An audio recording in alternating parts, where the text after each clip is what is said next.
another show. It's your girl, Wisdom Girl, aka Carmel Miller, and this is. Hey everybody, I'm Wise Woman Leslie Christie.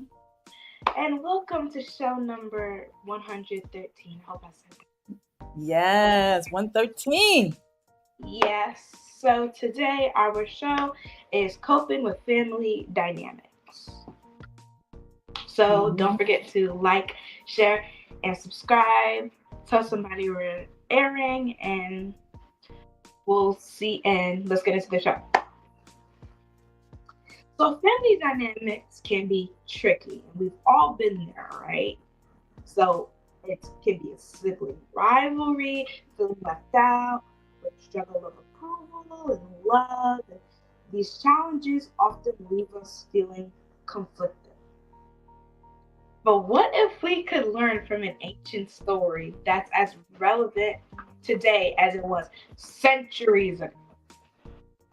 So today we are going to be taking a closer look into the story of Leah and Rachel, two sisters caught in a web of jealousy, competition, and love. And we'll extract some practical lessons and share some wisdom nuggets for navigating the challenges. So don't forget to tag somebody, as we said, and let's get into it. All right, all right. Well, before we get into it, let me just say that there is much technical difficulty going on. So you may see both of us kind of in and out, but we're just going to roll with it. And we hope that you grab the message that you need to grab for today. So let's do the quick version of Leah and Rachel's story. So in Mhm. Genesis 29, Jacob falls in love with Rachel, who is the younger and more beautiful of Laban's daughters. And Jacob agrees to work for 7 years to marry her. But when the time comes, Laban tricks him into marrying Leah, the older sister, instead. So Jacob eventually marries Rachel too after working another 7 years. But this sets up a lifetime rivalry between the sisters. The family tension, it just doesn't stop there. Okay. Leah, feeling unloved and rejected by Jacob, she hopes that giving him sons will win his affection. But meanwhile, Rachel thought deeply, she was deeply loved by Jacob, and she struggles with her inability to have children, and her jealousy of Leah grows stronger and stronger. So the sisters, in this constant battle of comparison and competition, they continue to live in this probably forever for the rest of their lives. Mhm. Yep. Hmm. So this story is very. I don't remember Rachel being jealous. Mm. Rachel was jealous. She was envious, remember, because she couldn't have children on her own, and so there's this battle going on. There's this constant battle. Oh, Yeah. okay, that makes sense. So fast forward to today, and the story of Leah and Rachel might sound familiar to many of us.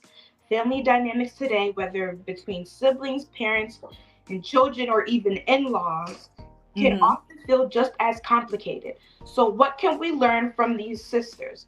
How do we apply their experience to modern family dynamics? So, let's break down some key lessons, gives you some wisdom nuggets, and see how they translate into practical advice for today's families. Yeah. All right. So we're gonna give you a couple of nuggets, couple of things that you can take and really use to your advantage, use in your own family settings. Okay. So number one, let's talk about understanding sibling, not sibling, but sibling rivalry and jealousy. Now, Leah and Rachel's rivalry, it stemmed from feelings of jealousy, of competition for Jacob's love. Can you imagine that? Like two sisters kind of going at it, because they in love with the same man. And so sibling rivalry today, it often looks like competition for parental attention, for material resources, something that you want. If my brother or my sister has this, I want that thing too. you know Mhm. it can even look like emotional support, like you're not, I need that love, that hug, I need that attention too. And maybe the sibling feels like the other sibling is getting all of the attention, the love, and all of that.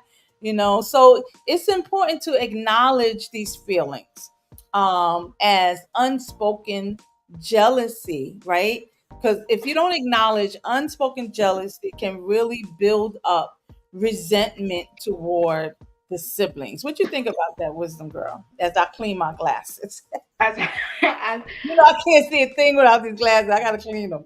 yeah, sometimes I'm not gonna lie, that story kind of it's it's just a prime example of how jealousy can really cause problems between family. I blame the father 100%, obviously, but still, Mhm. Jacob was a little back then. Just saying, Yeah. he was a Well, little. I blame the father too. I blame Laban as well. But I know in today's, for today's families, that happens a lot, and I don't think parents always realize, and I'm a parent too. I don't think we always realize what we're doing until later on, or until Mhm. the kids get a little older and they feel like they can speak freely, or more freely, I should say. It can, and then there's like this rivalry or this tension between siblings, and sometimes parents don't understand. They're like, get it together, stop fighting, and act right. And they don't understand that there's something that maybe was caused through this jealousy that stemmed from something else. Exactly. Yeah. So, anyway, open communication between siblings and parents can help ease tension. Yeah, for sure. Families should discuss feelings of jealousy or comparison and focus on celebrating each other's unique qualities. Yeah, if we could do that, then everything would kind of help in this situation. I totally agree. Mhm. Yeah. Yeah. So there's the scripture that kind of goes along with what we're saying when we talk about understanding sibling rivalry and jealousy. And so James chapter 8 verse 16 says, "For where jealousy and selfish ambition exist, there will be disorder and every vile practice." So anytime you see jealousy, anytime you see, selfish ambition, people wanting things for themselves, trying really hard, it's really a type of manipulation. When you see that in your family, particularly between siblings, as we're talking about right now, then as a parent, as a grandparent, as a caretaker, whatever role you play, you should do your very best to try to ease that and to try to dispel, those type of behaviors or feelings or whatever, because it does create problems down the line, along the line, that might be, if you wait too late, or if you don't deal with it, you might come to a point where you can't pull it back, you can't fix it. And so Theodore Roosevelt has this quote that says, "Comparison is the thief of joy." And that is so true. That is so very true. All right, what we got next, wisdom girl? Well, favoritism is very dangerous. Hmm. Very much dangerous. Yeah. Jacob's favoritism towards Rachel over Leah caused significant strain in the family. In Hmm. modern families, favoritism, even if it is unintentional, can Hmm. hurt sibling relationships and create tension. Parents Yeah. need to be mindful of showing equal love and attention Right, right. to all of their children. All, back then, all 80 something of them. True. So yeah. Yeah. Yeah, and that's true today. We're taking the story of Leah and Rachel, and we're pulling out lessons to apply to today's family. Because believe it or not, the same things that went on then, it still goes on right now. And you're right. Parents have to be very mindful. Show if you give 15 minutes to this child, give 15 minutes to the other child. Other Now, one. if you got 10 children, you got a problem. You have to figure that part out. That's on you. You got to figure it out. Maybe you do Monday is you, Tuesday is next two, Wednesday is two more, but you're gonna have to figure that thing out because everybody has to feel the love and feel like they're a part and feel like Or they're just host one big movie night on a Friday night. Problem okay. There solved. you go. Other Love, than love that, that. everybody stay in their own room. Right. Okay. Yeah. Whatever. I can't However you imagine them like it. Chipotle orders prices. Oh my gosh! Can you imagine? Imagine. I'm gonna. Oh, It's a lot with just a few. Can you imagine that? Wow. I can't. Oh my God. So, parents should be intentional about giving equal attention to their Yeah. children, recognizing and affirming each child's unique gifts. Absolutely. The one thing that can really destroy a child is when the children are compared or when someone says, why don't you be like that child? Or how come you didn't do well like that child? Or I only have one child that I gave birth to. I always say that on the show because I have other children, but I only gave birth to one. My other children came in my life when my daughter was 17. Okay.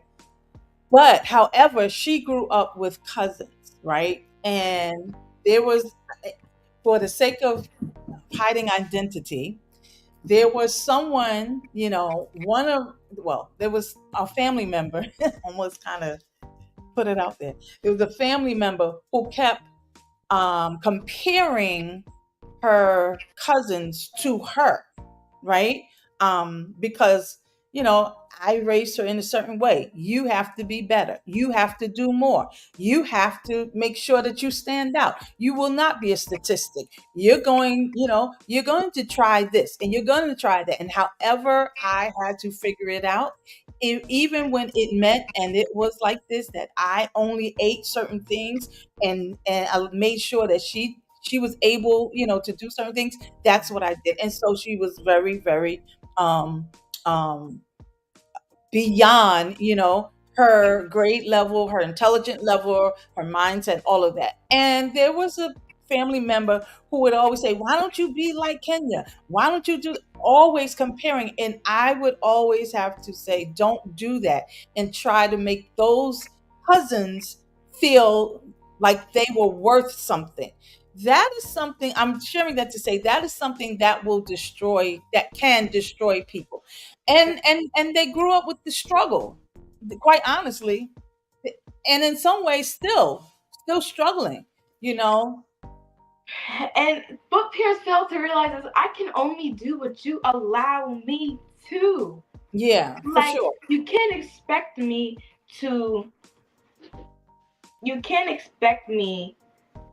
to read a book and have a higher grade level, but then call me every 2 seconds, like you don't have another child. Yeah, right. So true.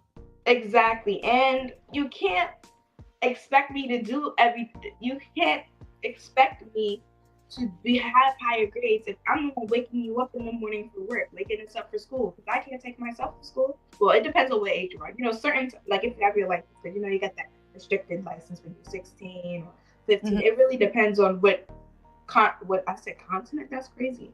It depends on what state you live Yeah, in. yeah, yeah. Like I can only do what you allow me to do. I can only do what you pour into me. If you're not pouring into me intelligence, if you're not pouring into me words that highly intelligent people use, then Right. I can't. Confidence, you know. Exactly.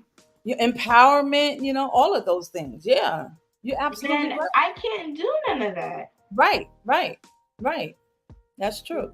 And it forces the child when they are an adult to try to think what happened. Why am I feeling this way? How come I'm not further along? Thinking something is wrong with them. And now they have to try to figure out how to do simple things that could have been instilled in them as a child, When it's So really your fault. Ooh, I don't know where that yeah, came we gotta parents have to really be careful. There's a lot of danger in favoritism, as you said. So Romans chapter 2 verse 11 says, for God shows no partiality.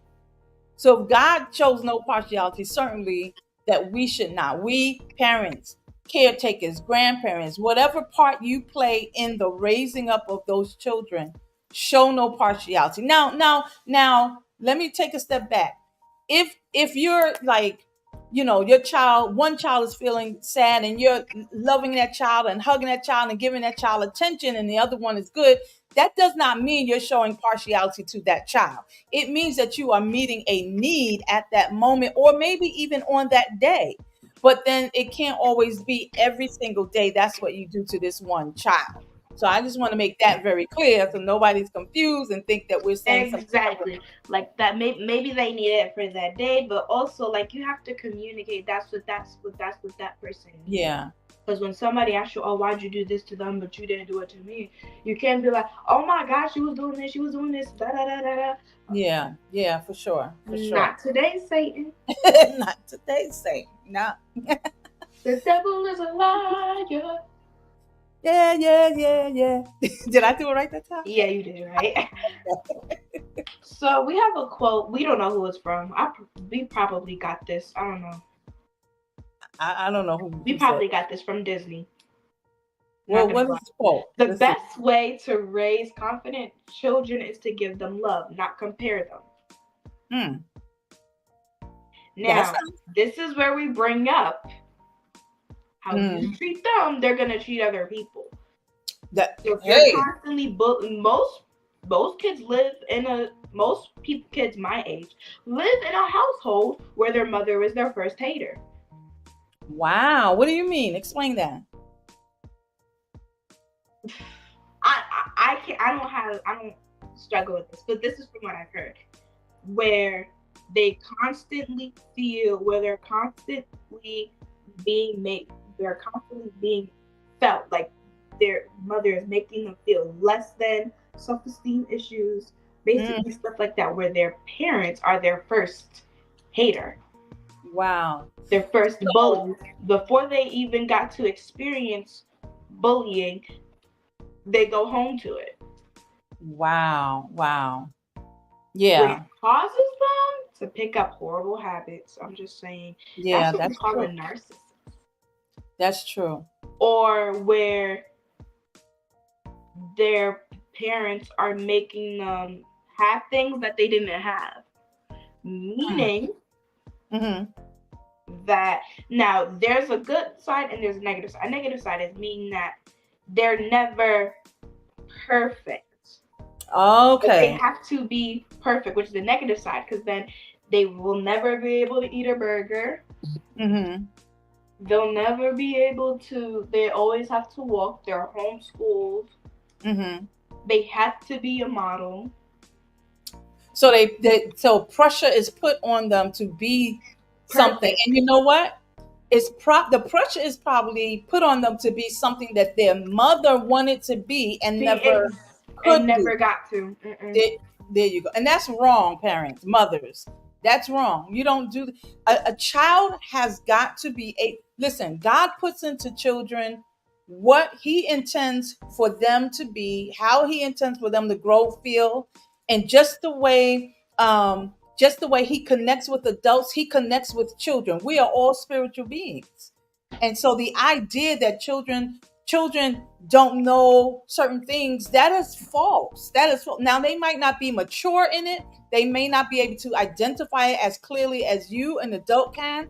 They may not be able, they may not be able to sort it out as best as someone older, but clearly God is speaking to them, which is why they have these ideas of what they want to try, what they want to experience. I want to be a dancer. Okay, open that door. Let them try that. I want to be a scientist. Open that door. Find something for them to do so they can be a scientist. I want to be, A whatever, lawyer. a lawyer. Open that door. Find something so that they can experience it. That is how they know, with all of the gifts, the talents, the ideas that God gives them. That's how they know how to single it out and know what path they are to walk down. So if you miss the mark, this is something that I learned in my own life, which is why I'm so passionate about that. Right? I did not go down the path that I wanted to go, that I know I could have gone down. Maybe I should have gone down. And people who know me know that I wanted to be an architect. I could draw very well. That's where I get that artsy thing from now, where I'm, the whole interior design, the whole event planning, that part all has got to do with architecture. I wanted to be an architect. But I allowed somebody to tell me in high school that there are no black females and you'll never be that. No black female architects and you'll never be that. Well, maybe that was true according to what they knew. But no one ever Yeah, said like this was back either. in the day though, so Right, technically they were wrong. Like this was way back in the day. right. Like, I was alive, obviously, but this was back in my day. Right. But no one ever said this is not an impossibility for you, except my father, who worked at a paint corporation and tried his best to make sure I was exposed to art and to different materials and all those type of things. Now, why did I mention that? I mentioned that because I realized when I had my own child, right? Just because I missed the mark, I cannot allow myself to cause her to miss the mark. That is absolutely not going to happen. So I got to put pause on me and make sure that she can do and become all that God said she Exactly. was born to be, do, and become. Exactly. Like maybe that's not what they were. Maybe that's not what you were meant to do. Right. Exactly. Like just because you didn't get to be what you wanted, like what if something happened? Like you wanted Right. to be a race car driver but didn't. Then you find out statistically, race car drivers are is the most being a race car driver is the most dangerous sport ever. Mm-hmm. You could have died. Mm-hmm. Yep. Like, never be jealous of what God has done for somebody else. Come on. Come What on, God girl. has for you is for you. It's for you. Never deliver your mail to somebody else's house. Ooh. Come on, girl. I did not come up with that. I found that on TikTok. Never deliver your mail to somebody else's. I know that's right. I know that's right. All right. Oh, I'm sorry. Go ahead. If you still talking. So, navigating the pain of feeling unloved. I said uninvolved. That's crazy. That's beautiful. Unloved or unseen. Mm-hmm. Now, Leah felt deeply unloved by Jacob. Even though she bore him many children. In families, some members might feel unseen or unappreciated, leading to a sense of emotional neglect. Trust me. Wow. Leah probably had it one of the worst in the Bible. You know what? I think you're right. And you know what's even crazier? What's that? I remember watching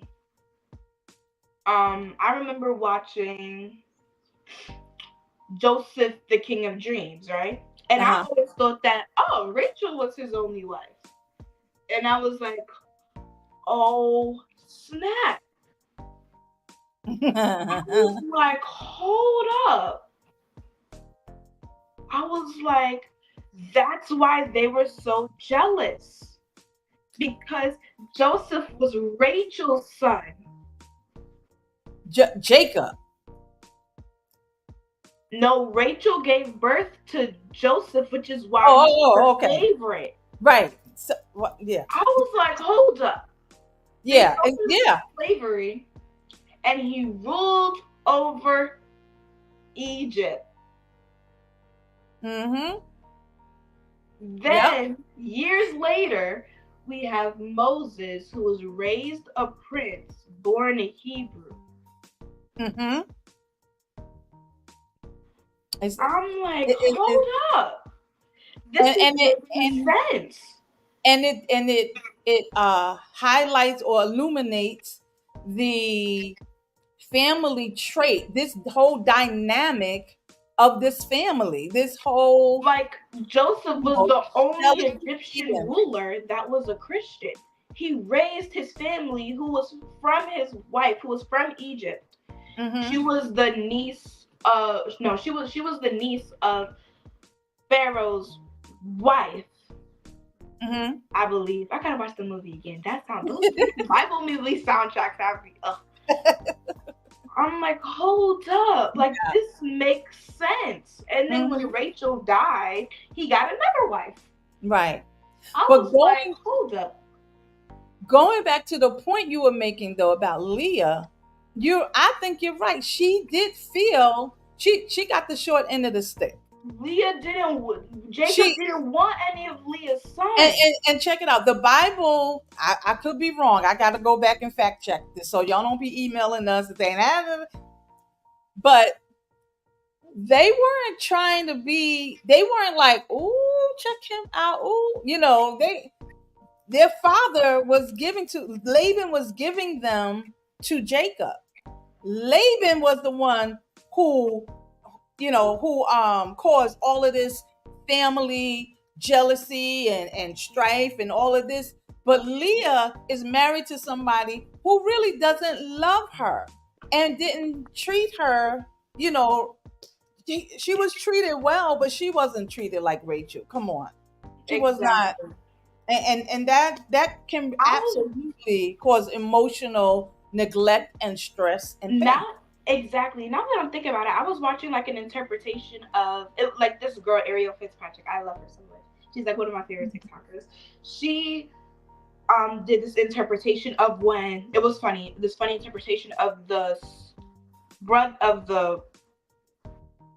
brother of the brothers telling him that Joseph was holding Simeon captive, Okay. and he was like, and they were like, and then they were going through it saying that was like, oh, Joseph never died. We just sold him into slavery. And Jacob was Hmm. mad that you did that to my son or whatever. Right. And he was like, wait, I expected something like that from Judah. I accidentally dropped him on his head when he was a baby. Like, dang, he was that careless with his Wow. kids. Wow. And then one of the other sons was like, relax, you have another wife, Rachel. And then he goes like, boy, don't nobody like your mama. I was like, Ooh. ooh, hold up. You You know, really did not like her. when you think about these stories, you really can pull things out of it and see. I mean, we're not trying to change the meaning of the scripture, not at all. But there are lessons in the scripture that you can pull from it and learn and apply it to your very own family. Yeah. That's crazy. Yeah. So listen, Like, he did not like them. He didn't like any of them. I'm kind no. of mad at Jacob. I low key wonder if he made it to heaven. Like, I know, like, he was a Christian and all that, but, like, be so for real. I wonder if Leah and Rachel's father made it to heaven. Well, we if we live right, we'll find out. Mm-hmm. We'll find out. We Is stay there, there but I'm not someone even named sure if Lloyd that will in even here? happen. Leah and Rachel's father?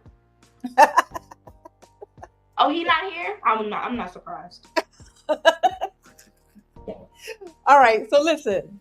Here's a resolution for navigating the pain of feeling unloved or unseen. Family members should express love and appreciation very often. Okay, create small traditions, like handwritten notes. That would be bomb. Or gratitude journals. Y'all know I'm always talking about a gratitude journal to show love consistently, right? Do something to show love that a person does not expect. Mail them a card, even if you're in the same household. Just put a card in the mail. Let them receive it in the mail. That, Like, who that's bomb. What? That's really good. I gotta Do pat Secret myself. Santa in your family. Like I don't do it with mine, but I feel like that would be like really fun and cute. Like do Secret Santa, and they won't know who gave it to them. But Hmm. like I feel like that would be really dope. Just like put it in the mail or something like that. I feel like that would be Yeah, like really dope. yeah, absolutely. Can you imagine like you mail a love note to your mom and she gets it in the mail, or you put it in her work bag or in her somewhere in her wallet? You know, she has no clue that you're gonna do that, and she opens it up and it's there. You know what kind of joy that would bring? Mhm. You know, to your sister. I'm saying you, but I'm not saying just you. I'm just using you Well, as an yeah, just as an example. But yeah, anyway, because we are past time, let me just yeah. say the scripture, 1 Corinthians chapter 16, verse 14. Let all that you do be done in love. That is the thing. Set a weekly time where each family member shares, one thing that they appreciate about someone in the family. That would really, really be dope. Yeah. Um, we have some books. We can't really share it right now. Maybe we just call out one or two. Yeah. And we have other books that we can put on the website that you can read. That you can peruse through to help you and your family. Every family has some conflict, has those strange dynamics that need to be worked on. But if you don't operate in love, if you don't operate out of faith, if you don't operate, out of care for one another and really work together, to eliminate those things that can divide a family or pull a family down, then you'll never get to the place where you as a family need to be and perhaps want to be. Okay, Mhm. so do the work, trust in God, apply these tips and stuff that we were talking about, and let God do the rest of it. All right. So the first book, what do we want to mention? The first book I want to mention is The Five Love Languages by Gary Chapman. It's basically understanding how family members express and receive love differently and how it can improve communication and strengthen relationships. That's a good one. That is a good one. All right, we'll mention just one more before we wrap up. The emotional healthy family. No, no, no. I don't even want to mention that one. That's a good one too. But let me just mention this one. This one by Lisa. I always say her last name wrong. Lisa Turk Turk Turkist. TER. We should have put out a book. We should have wrote it in the chat. But anyway, TER capital KEURST. Lisa Turkist, I think, something like that. Anyway, the book is Forgiving What You Can't Forget. Okay, and it's a Christian perspective on the power of forgiveness, especially within complicated family dynamics. Mm-hmm. All So, right, yeah. today we have offered you a well rounded approach to navigating and healing family dynamics based on biblical wisdom and practical advice. So Hmm. everything that we've discussed provides insight into recognizing common family challenges and Yeah. offers steps to work through them with empathy, forgiveness, and faith. So we Hmm. pray that this helps all of you in some kind of way. Yeah. And every family has complicated dynamics to cope with and navigate through. Yeah, So absolutely. it is only with intentionality, faith, and love that family relationships can be strengthened, healed, and stronger than ever. So join us next Saturday for Hmm. episode 114, Understanding Temptation. Yeah, it's gonna be a good one. All right, everybody, we love you. Thank you for hanging out with us. Share this episode with somebody on Facebook, on YouTube. Make sure you tag them, tell them to check it out, and we'll see you all. When we gonna see them? Next week. See them all next week. Bye bye, everybody.